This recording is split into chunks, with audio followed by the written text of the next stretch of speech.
Does any man know of a just cause or impediment, why these two should not be joined in holy matrimony?" The bishop's voice was a resonant hum in the cavernous silence of St. George's. 1,000 pairs of eyes were fixed on the altar, on the Duke of Blackwood, ramrod straight in his finery, and the pale bride beside him. The air was thick with the scent of lilies and beeswax, a cloying perfume that seemed to coat the back of Alistair Beaumont's throat. He stared straight ahead, his gaze fixed on the stained glass depiction of a mournful saint, feeling nothing but a hollow ache where his heart should have been. This was duty. This was the mending of a life he had shattered. The silence stretched, thick and heavy as velvet. It was the pause he had been dreading, the empty space in which all his ghost could gather. Then, from the back of the church, a sound. Not a man's voice, but something smaller, clearer, and infinitely more devastating. "Papa!" The word was a tiny silver dart in the immense quiet. It pierced the solemnity, the duty, the suffocating propriety of the moment. A collective gasp rippled through the pews. Heads turned, a sea of bonnets and starched collars craning towards the source. Alistair froze. The blood drained from his face, leaving his skin feeling tight and cold. It could not be. It was a phantom of his guilt, a trick of the ear. But the word came again, a little louder this time, tinged with childish confusion.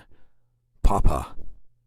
He turned, a slow, mechanical movement that felt as if his bones were grinding together, and he saw her, standing in the aisle at the very back of the church, silhouetted against the bright light of the open doors.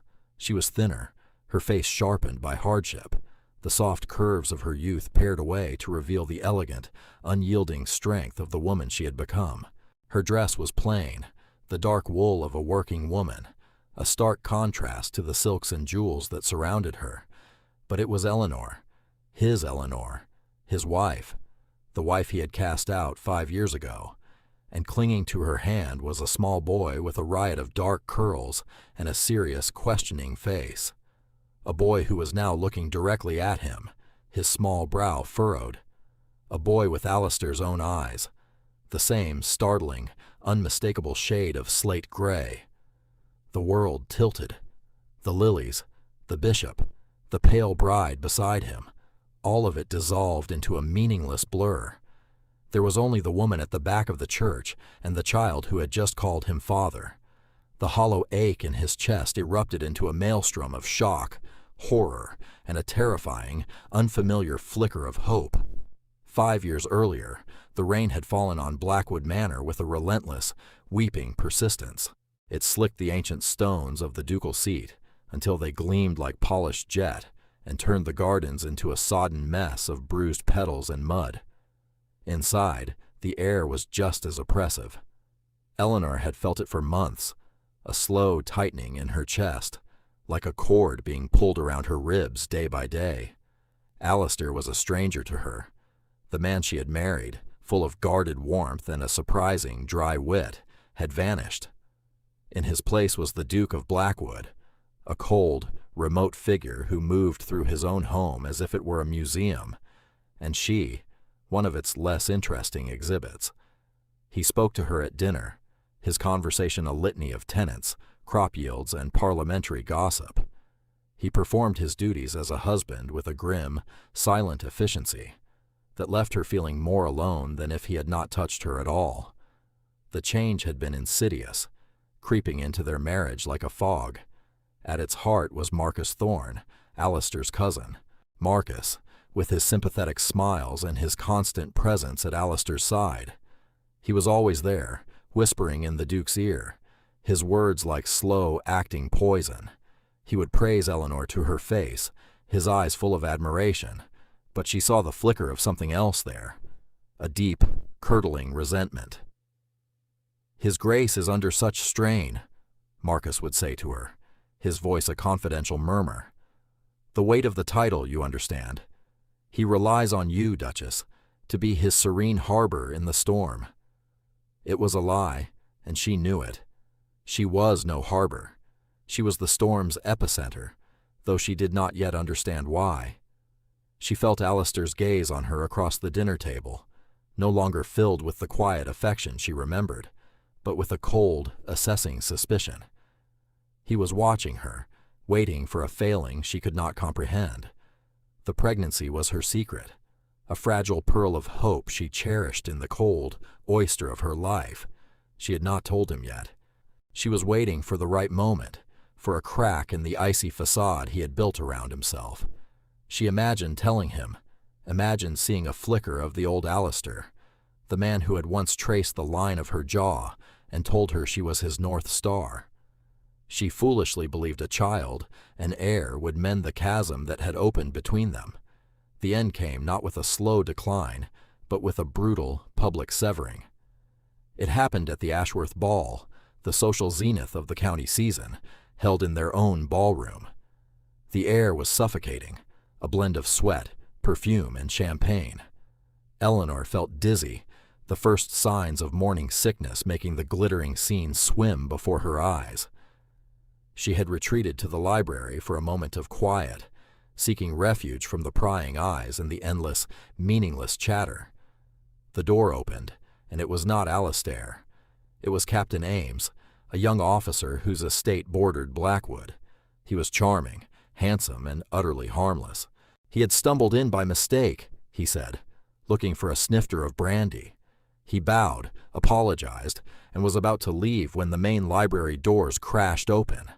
Alistair stood there, his face a mask of white fury. Behind him, a crowd of guests peered, their faces a mixture of shock and salacious excitement. And at Alistair's shoulder, his expression a perfect blend of sorrow and concern, was Marcus. "So it is true." Alistair's voice was low, but it carried across the suddenly silent room with the force of a whip crack. Eleanor stared at him, bewildered. "Alistair, what is it?" "Do not play the innocent with me," he snarled. He strode forward and threw a packet of letters onto the mahogany desk. They scattered, their pages filled with a flowing, elegant script. Her script, or a masterful imitation of it. "What are these?" she whispered, her hand going instinctively to her stomach. "Assignations," he said, the word dripping with contempt. "Promises, declarations of love, to him." He gestured to the bewildered Captain Ames. "How long, Eleanor? How long have you been making a fool of me in my own house?" "I have never seen these before in my life," she said, her voice shaking. She looked from Alistair's enraged face to Marcus's pitying one, and in that moment she understood. The whispers, the coldness, the setup. It was all him. "Marcus." "Do not lie," Alistair roared. "Marcus warned me. He told me of the rumors, of your clandestine meetings. He tried to protect me, to protect the family name, but I would not listen. I trusted you." Captain Ames, pale and stammering, tried to protest his innocence, but Alistair cut him off with a vicious look. All eyes were on Eleanor. She was on trial, and her judge, jury, and executioner was her own husband. "Alistair, please," she begged, her heart shattering. "This is a lie. Look at me. This is Marcus's doing." He laughed, a harsh, ugly sound. "Of course. Blame the one man who has been loyal to me, the man who brought me this proof to save me from further humiliation." He took a step closer, his gray eyes, the eyes she had once loved, now chips of ice. "You will leave my house, tonight. You will take nothing but the clothes you are wearing. You are no longer my wife in any way that matters. You are a stain on my name, and I am scrubbing you out." The humiliation was a physical force, a wave of heat that washed over her skin. She saw the faces of her peers, their eyes gluttonous with her disgrace. No one spoke in her defense. No one dared. She was the Duchess of Blackwood, and she was being cast out like a dishonest servant. The cold shock was so profound it left no room for tears. It was a clean, sharp wound, an amputation of her life. She did not beg again. She lifted her chin, meeting his furious gaze with a stillness that she did not feel. The pearl of hope inside her became a core of iron. She would not let him see her break. Not him. Not them. "As you wish, Your Grace," she said, her voice devoid of all emotion. She turned and walked out of the library, the crowd parting before her as if she carried a plague. She walked up the grand staircase, her spine rigid, each step an act of will. In her chambers, her maid Sarah was waiting, her face stricken with fear. "Your Grace, I heard. They are saying—" "It is true," Eleanor said, her voice flat. She went to her dressing table and pulled off the heavy diamond necklace, the earrings, the bracelets. They clattered onto the polished wood. Finally, she drew off her wedding ring, the heavy gold band with the Blackwood crest. She looked at it for a long moment, then placed it deliberately in the center of the table. A final, silent message. "Pack a small bag for me, Sarah," she said, her mind working with a strange, icy clarity. "Plain things, and all the cash from my personal accounts. Quickly." Sarah, her eyes filled with a loyalty that shamed the Duke's blindness, did as she was told. An hour later, dressed in a simple traveling cloak, Eleanor slipped out a servant's entrance into the weeping rain. Sarah pressed a heavy purse into her hand. "Where will you go, Your Grace?" the maid whispered, tears tracking down her cheeks. Eleanor looked out into the black, unforgiving night. "Somewhere he will never find me." She clutched the purse, the weight of the coins a grim comfort. She was no longer a duchess. She was a fugitive, and she was carrying the Duke of Blackwood's only son. The first year was a blur of fear and exhaustion. She called herself Ellen, shedding her name as she had shed her jewels. She moved from town to town, terrified that Alistair's agents were hunting for her. The money dwindled with alarming speed. She took work where she could find it, her soft hands becoming calloused from scrubbing floors and washing laundry. The physical labor was a blessing. It exhausted her body and left little energy for the torment of her thoughts. She finally settled in Portbarrow, a small fishing village on the coast, a place that smelled perpetually of salt and tar. It was remote, forgotten, a place where no one would look for a disgraced duchess. She rented a tiny, damp cottage that overlooked the churning gray sea. The wind was a constant companion, rattling the ill-fitting window frames and seeping through the cracks in the walls. Leo was born there, in that small cottage, with only a village midwife for help. The moment she held him, a fierce, primal love unlike anything she had ever known surged through her. He was perfect. He was hers. And as he opened his eyes for the first time, she saw them. Alistair's eyes, a legacy of love and betrayal, all in one tiny, innocent face. He became her world, her reason for everything. For him, she learned to haggle with the fishmonger, to mend nets for a few extra pennies, to turn her hand to fine sewing, the one ladylike skill that could earn her a decent living. The ladies of the village, the doctor's wife and the solicitor's wife, were thrilled to have their gowns altered and their children's clothes made by the quiet, reserved widow with such a deft needle. The years passed. The sharp edges of her grief softened into a dull, persistent ache. She built a life, a small, fragile thing, but it was her own. She was Ellen, the seamstress. She was Leo's mother. The Duchess of Blackwood was a ghost, a woman from another life. But at night, in the quiet of her cottage with the sound of the waves crashing on the shore, she would sometimes remember. She remembered the scent of the library at Blackwood, the feel of Alistair's hand in hers during their courtship, the low timbre of his laugh, and she would hate him for what he had stolen from her, and for the fact that she could not, entirely, hate the memory of the man he had once been. Leo grew into a bright, inquisitive boy. He knew nothing of dukes or estates. His world was the rock pools on the beach, the fishing boats coming in with the tide, and the stories his mother read to him by the firelight. He was happy, and his happiness was Eleanor's shield against the bitterness that threatened to consume her. Then, one day, a copy of a London newspaper, weeks old, found its way to Portbarrow, used to wrap a parcel of fabric she had ordered. Her eyes scanned the society pages out of a morbid, self-punishing curiosity. And there it was, a small announcement. The forthcoming marriage of His Grace, the Duke of Blackwood, to Lady Beatrice Croft. The words slammed into her with the force of a physical blow. He was marrying again. He was replacing her. The fragile peace she had built for herself shattered. It was not jealousy she felt, not in the conventional sense. It was a cold, righteous fury. He had cast her out, left her for dead, and never once looked for her. He had erased her. And in doing so, he was erasing their son. Leo was the true heir of Blackwood. This new marriage, this new wife, was a threat to her son's birthright. She looked at Leo, who was carefully arranging a line of shells on the floor. He was the image of his father. He deserved to know who he was. He deserved a father who knew he existed. The decision formed in her mind, hard and clear as diamond. She could not hide anymore.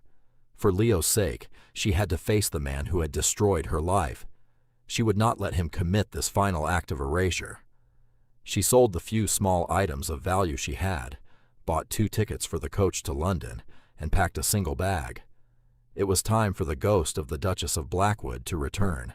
In London, Alistair paced the floor of his study, the Blackwood wedding ring cold in his waistcoat pocket. For 5 years, it had been his penance, the small, heavy weight a constant reminder of his failure. The first year after he had sent Eleanor away had been one of bitter, triumphant emptiness. He had listened to Marcus, who assured him he had done the right thing, that he had excised a cancer from their family. He had tried to believe it. But the silence in Blackwood Manor was profound. It was no longer the peaceful quiet of a well-ordered house, but a dead, echoing void. Her scent faded from the rooms. Her laughter was gone. He found himself wandering into her drawing room, touching the keys of her pianoforte, expecting to hear a melody and finding only dust and silence. Doubt began as a tiny seed. He remembered the look on her face in the library. Not guilt, not fear.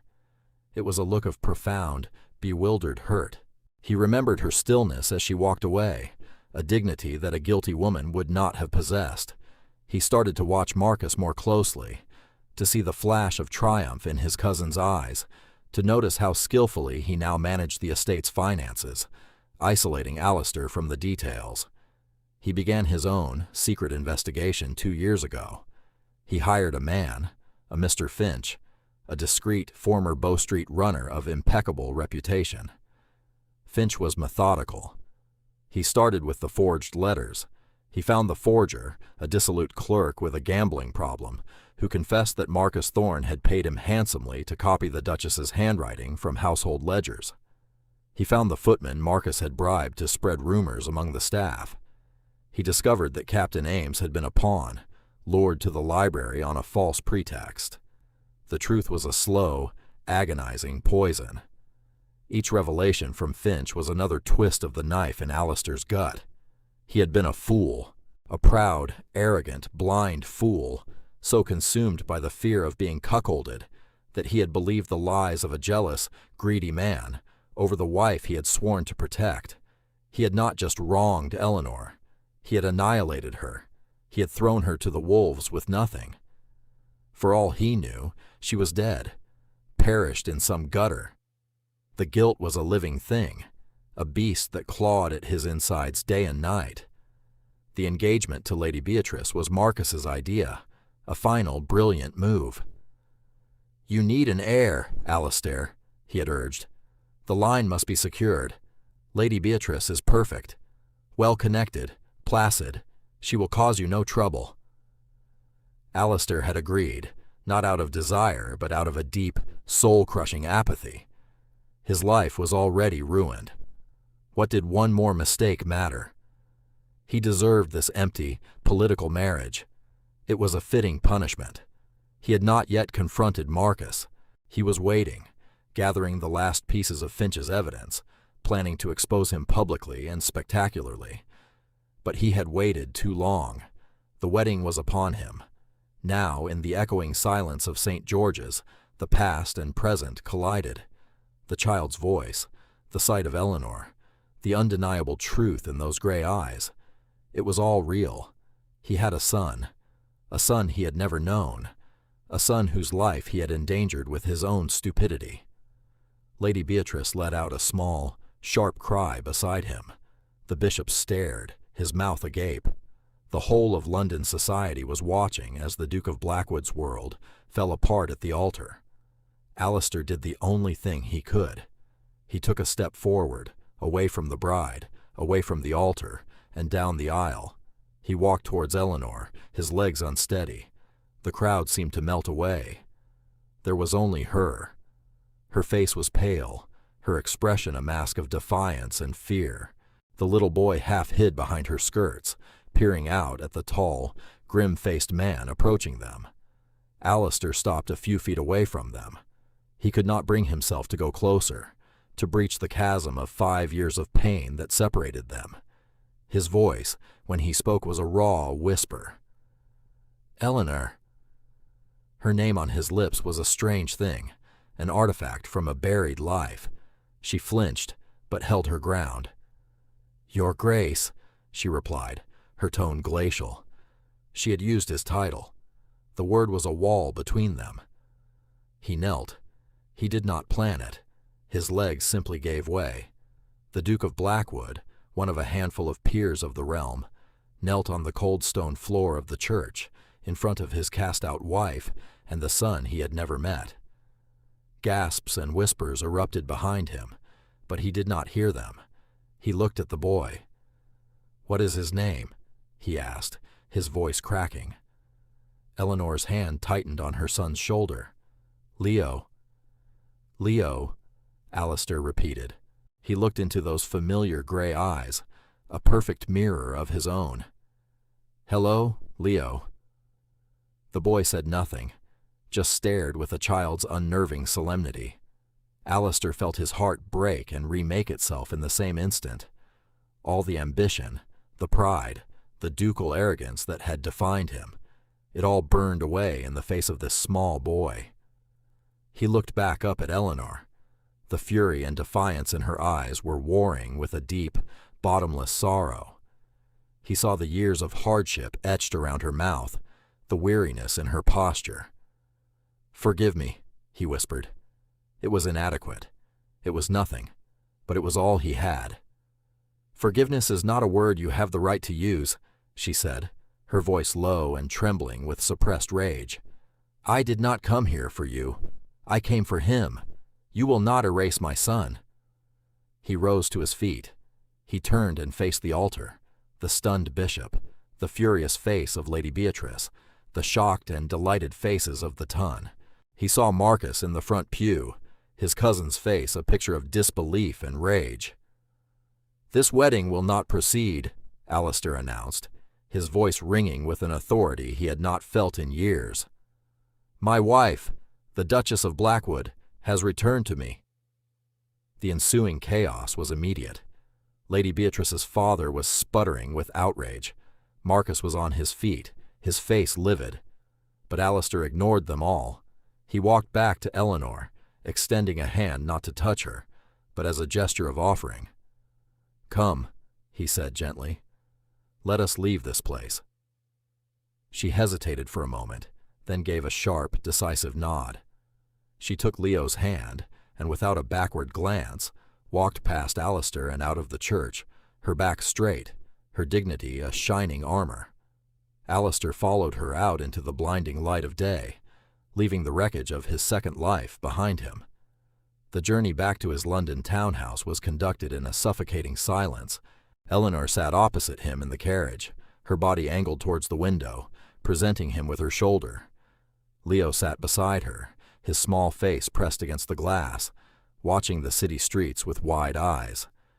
Alistair wanted to speak, to explain, to beg, but the words felt like ashes in his mouth. What could he say that would bridge 5 years of lies and neglect? When they arrived, the staff stared. their faces a mixture of confusion and shock. He ignored them, leading Eleanor and Leo to a private drawing room, one she had never favored. It felt safer, less haunted. He dismissed the servants and closed the doors, finally encasing the three of them in a fragile privacy. Eleanor stood by the fireplace, her arms wrapped around herself as if warding off a chill. Leo, emboldened by the new surroundings, began a cautious exploration of the room, his small hands touching the velvet curtains and the polished wood of a side table. "You have questions, I am sure," Alistair began, his voice stiff. She turned to face him, and the ice in her eyes had not thawed. "I have no questions. I have statements of fact. This is Leo, your son and heir. He was born 7 months after you threw me out. He is the future Duke of Blackwood. Your intended," she said the word with a fine, sharp contempt, "has no place. Leo's position must be secured. That is why I am here. Once I have your legal assurance that his birthright is protected, we will leave." "Leave?" The word was a punch to the gut. "Leave and go where? Back to that village?" "Portbarrow is our home," she said defiantly. "We have a life there, a good life, one that does not include you." The finality in her voice terrified him. "Eleanor, you do not understand. I was wrong. I was a fool. I was deceived." She gave a short, bitter laugh. "Deceived? Or did you simply choose to believe the most convenient lie? The one that fed your pride? The one whispered by a man you trusted more than your own wife?" "Yes," he admitted, the word tearing from his throat. "Yes, all of it. I was poisoned by Marcus. He orchestrated the entire thing. The letters were forgeries. Captain Ames was a pawn. It was all a lie, designed to get you out of the way." He expected some reaction, shock, anger, perhaps even a flicker of vindication. He got nothing. Her expression remained one of cold, weary disdain. "And you have known this for how long?" she asked, her voice dangerously quiet. He flinched. "I began to suspect years ago. I hired an investigator. I have proof, Eleanor. Witness statements. A confession from the forger. I was going to expose him." "When?" she pressed. "After you had a new wife? A new heir to supplant the one you never knew you had? Your timing is remarkable, Your Grace." "I was lost," he said, the excuse sounding pathetic even to his own ears. "I was drowning in regret. The marriage, it was an act of desperation, of apathy. It meant nothing." "It meant everything," she shot back, her control finally cracking. Her voice rose, laced with the pain of 5 desolate years. "Do you have any idea what my life has been? Do you know what it is to be hungry? To be cold? To be so terrified you cannot sleep?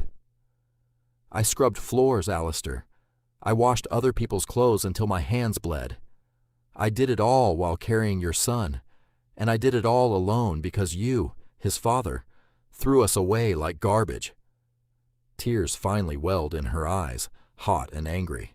She swiped at them furiously. "So do not speak to me of your regret.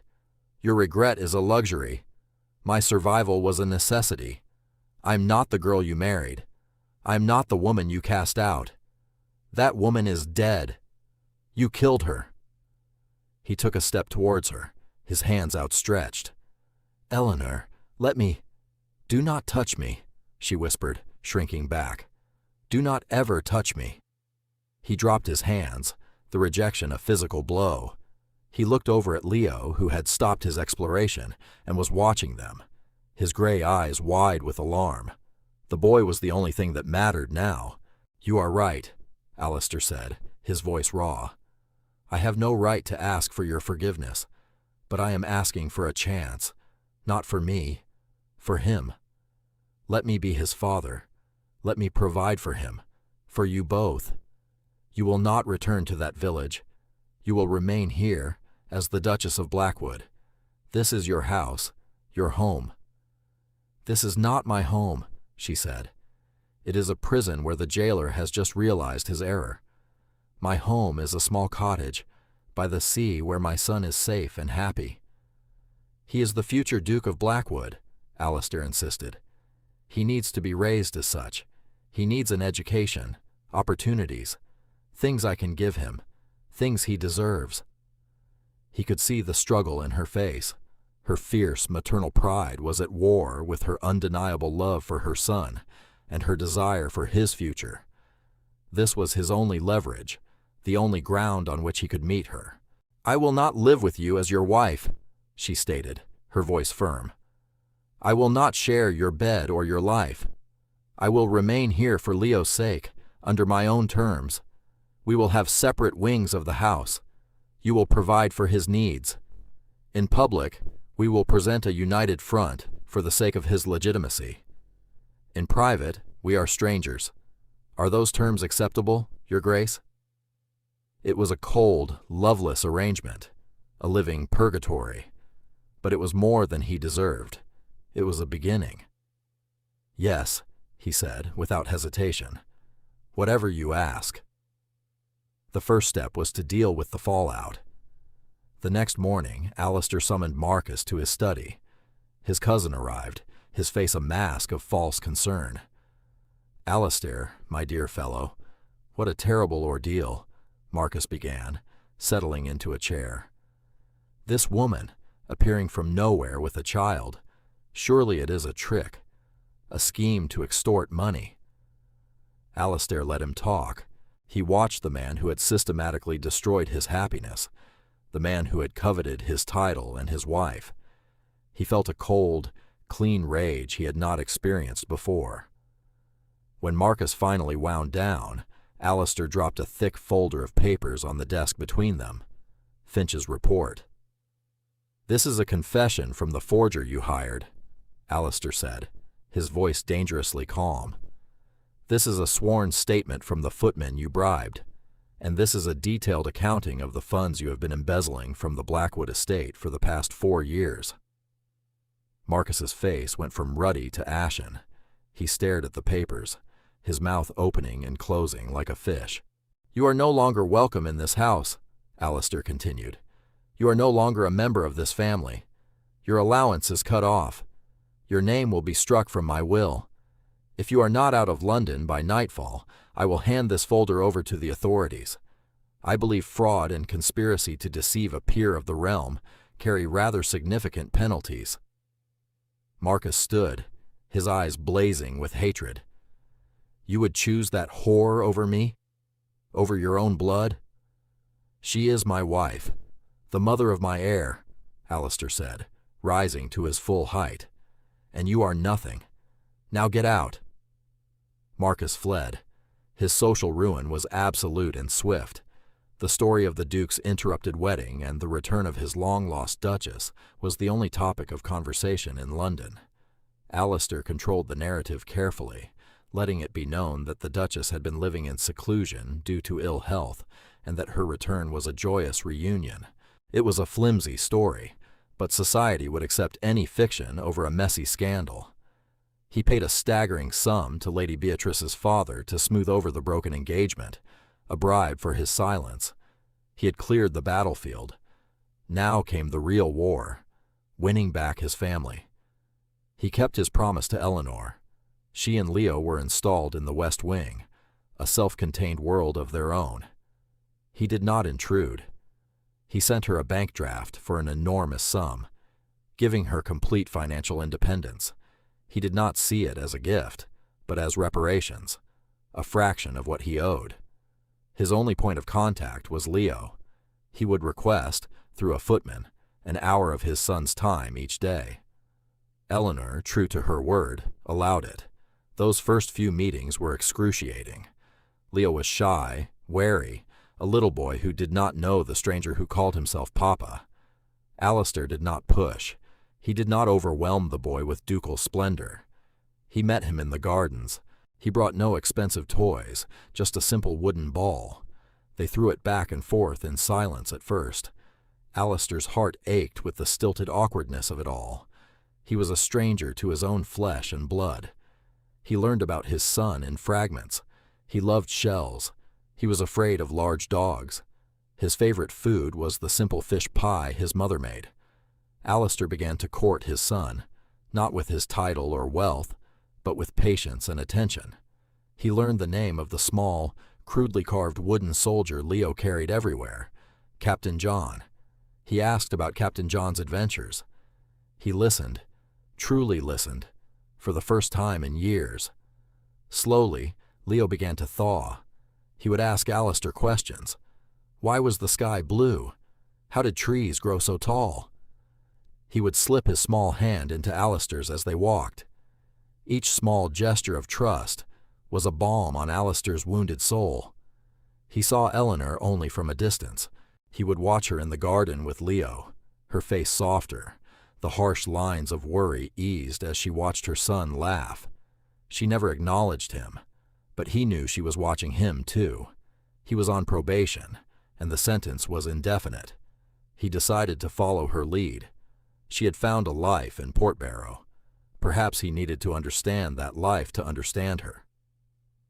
He traveled to the coastal village, leaving the ducal carriage and livery behind, taking a simple hired coach. Portbarrow was exactly as he had imagined, only harsher. The wind off the sea was relentless, carrying the stink of fish and salt.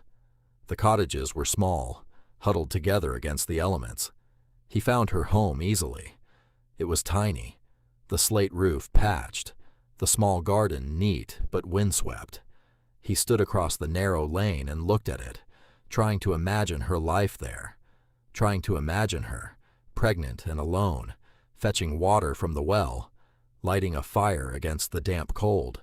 The reality of her hardship was a physical weight in his chest. He spoke to the village doctor, a gruff but kindly man. He introduced himself simply as a relation of Ellen's. He learned how she had arrived with nothing, how she had worked tirelessly, how she was respected for her quiet dignity and her skill as a seamstress. "A fine woman," the doctor said, peering at Alistair over his spectacles. "Stronger than she looks. That boy is her whole world." Before he left, Alistair went to the local solicitor. He set up a trust, an anonymous fund to benefit the village. It would repair the sea wall, build a small schoolhouse, and provide a pension for the fishermen's widows. It was not enough. It would never be enough. But it was something. A quiet act of penance in the place that had given his wife and son shelter when he had given them none. When he returned to London, something had shifted. He was no longer just waiting for Eleanor's forgiveness. He was actively trying to be a man who might one day deserve it. He continued his daily visits with Leo. One afternoon, they were in the stables, looking at the horses. Leo, now comfortable and chatty, was telling him a long, rambling story about a seagull that had stolen a fisherman's lunch. "It was a very cheeky bird, Papa," Leo said, his gray eyes serious. The words still sent a jolt through Alistair every time he heard it. "It sounds like it. Mama says some people are like that. They look shiny, but they just take what isn't theirs."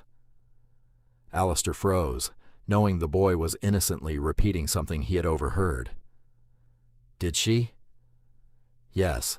She was talking to her friend Sarah, the one who came to visit from the country. She said you were like a big, shiny seagull." The child's bluntness was more cutting than any of Eleanor's calculated insults. A big, shiny seagull. That was what he was to her, an attractive predator. He knelt down in the straw, his heart heavy. "Leo," he said, his voice quiet, "I made your mother very sad a long time ago. I made a terrible mistake, and it hurt her very much. I'm trying very hard to fix it, but it takes a long time to fix something you have broken so badly." Leo considered this with a child's gravity. He reached out a small, hay-dusted hand and patted Alistair's cheek. "You could use glue," he suggested seriously. "Mama fixes my broken toys with glue." Alistair felt a raw, painful laugh bubble up inside him. "I wish it were that simple." That evening, he broke their unspoken rule. He went to the West Wing. He knocked on the door of her sitting room. When she opened it, her face was a mask of surprise and suspicion. "Your Grace?" "May I come in, Eleanor?" he asked. She hesitated, then stepped back, allowing him to enter. The room was cozy, filled with her things: books, a sewing basket, a vase of wildflowers Leo had likely picked. It felt more like a home than any other room in the vast house. "Leo told me I am a big, shiny seagull," he said, without preamble. A flicker of color rose in her cheeks. "Children repeat things." "He is not wrong," Alistair said. "I took everything from you. Your name, your home, your safety. I have been thinking about Portbarrow.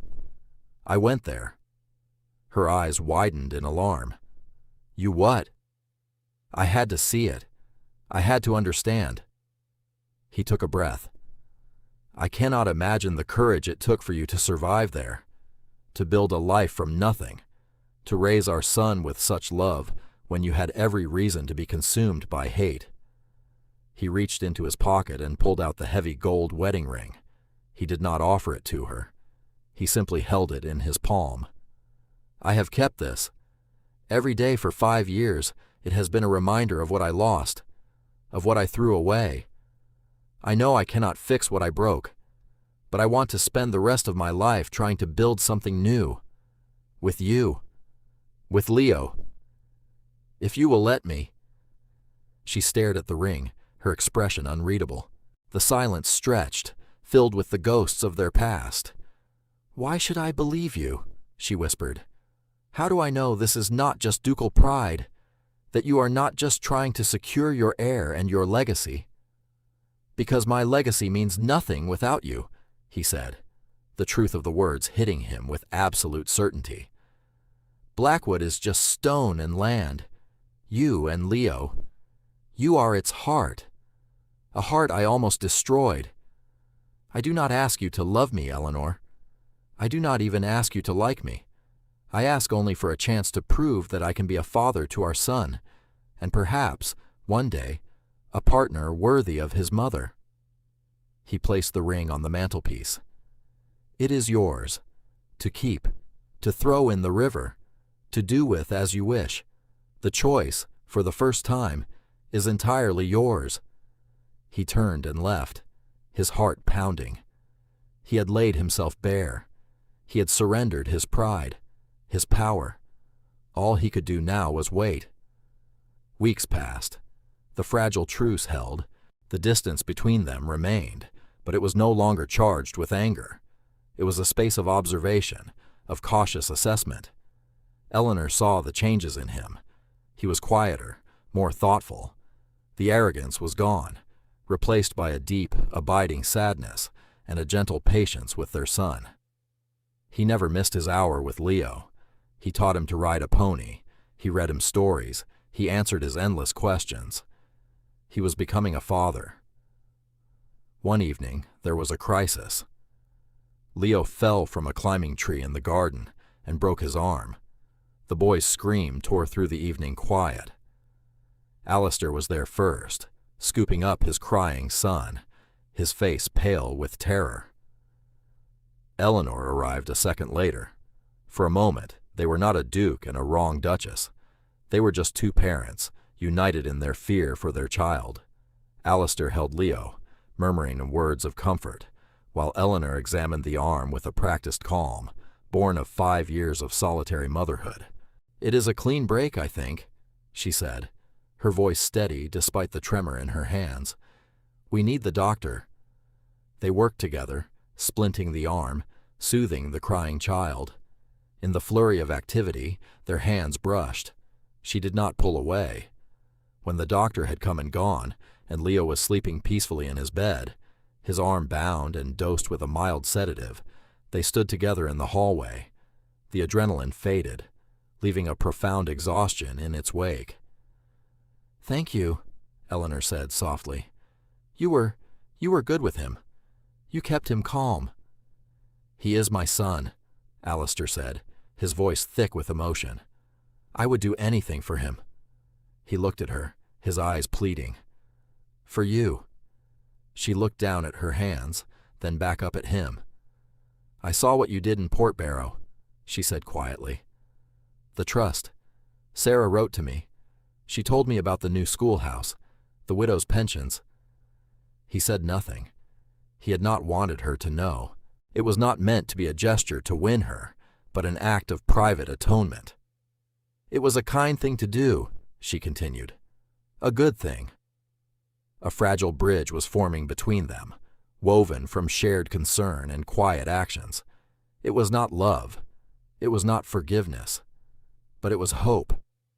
The next morning, Alistair came down for breakfast to find 2 places set at the table in the main dining room, not just his solitary one. A moment later, Eleanor entered with Leo, who held his splinted arm carefully. She paused at the door. Leo thought we might all have breakfast together," she said, a faint blush on her cheeks. Alistair's heart swelled. He stood, pulling out a chair for her. "I would like that very much." It was a new beginning. They ate together, the conversation stilted at first, then easing as Leo chattered on about his sore arm and the doctor's funny whiskers. Alistair watched Eleanor over the rim of his teacup. He saw the ghost of a smile on her lips. Later that day, he walked into his study. He stopped short. There, on the mantelpiece where he had left it, the heavy gold wedding ring was gone. His stomach plummeted. She had taken it, thrown it away. He had his answer. Then he saw it. She was standing by the window, looking out at the gardens. She raised her left hand to push a stray strand of hair from her face, and on her finger, gleaming in the morning light, was the blackwood ring. She turned to face him, her expression calm, her gray eyes clear. It was not a surrender. It was a choice, a deliberate, considered step onto the fragile bridge he had been trying to build. The glue, he thought, with a surge of impossible joy. It was not glue. It was something far stronger. It was the slow, difficult, and beautiful work of rebuilding,